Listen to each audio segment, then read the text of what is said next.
పేరు లక్ష్మి అండి. Real ఎస్టేట్లోనే work చేస్తుంది. సో వీళ్ళ దగ్గర ఉన్న గ్రేట్నెస్ ఏంటి అని అంటే వీళ్ళ వెంచర్ ఎప్పుడు క్లియర్ ఉంటుంది, ల్యాండ్ ఎవిడెన్స్ ఎప్పుడు కూడా క్లియర్ ఉంటుంది. సో వీళ్ళన్ని పర్మిషన్స్ తీసుకున్న తర్వాతే మార్కెట్లోకి తీసుకొస్తారు. సో కస్టమర్స్ కూడా వాళ్ళకు చెప్పిన టైం వరకే వాళ్ళు వర్క్ కంప్లీట్ చేసి ఇస్తారు. డెవలప్మెంట్స్ కానీ ఏదైనా కానీ వాళ్ళు ఏ టైం అయితే చెప్పారో ఆ టైంకి కంపల్సరీగా కంప్లీట్ చేసి ఇస్తారు. కొనుగోలుదారికి అంటే సార్ ఇప్పుడు హైవే అంటే ఇప్పుడు అందరికీ తెలిసిందే. ఇన్నాళ్ళ రోజుల్లో అంటే ల్యాండ్ అంటే ఏంటో వాల్యూ తెలిసేది కాదు. ఈ రోజుల్లో అందరికీ తెలుస్తుంది కాబట్టి ఈ రోజు ఇది ఇన్వెస్ట్మెంట్ పర్పస్ అని అనుకున్నా కానీ రేపు వాళ్ళ పిల్లలకి ఇది చాలా ఫ్యూచర్ అవుతుంది.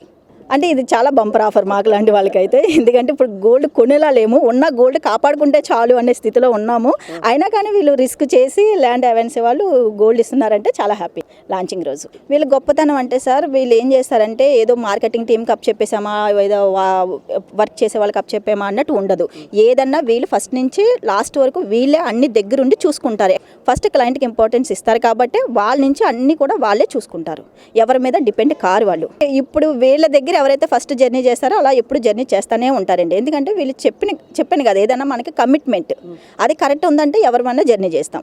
సో అది వీళ్ళ దగ్గర కదా కరెక్ట్ ఉంటుంది. చదువుకి చాలా ఇన్వెస్ట్మెంట్ ఉంటుంది. ఇప్పుడు కొనుక్కున్న ఈ రేటుకి వాళ్ళ పిల్లలు పెద్దగా అయ్యేసరికి ఇప్పుడు నాకు 1 year బేబీ ఉంది. సో నేను కొని పెట్టుకున్నాను అనుకోండి, నా పాప కాలేజ్ ఏజ్ వచ్చేలోకి ఇది లక్షల్లో అవుతుంది. సో ఇది అమ్ముకుంటే నా కూతుర్ని అమెరికన్నా పంపించుకోవచ్చు. సో పెళ్లికి పనికి వస్తుందన్న ఒక ఆలోచనతోటి ల్యాండ్ అవెన్యూలోనే కొనాలనుకుంటాం.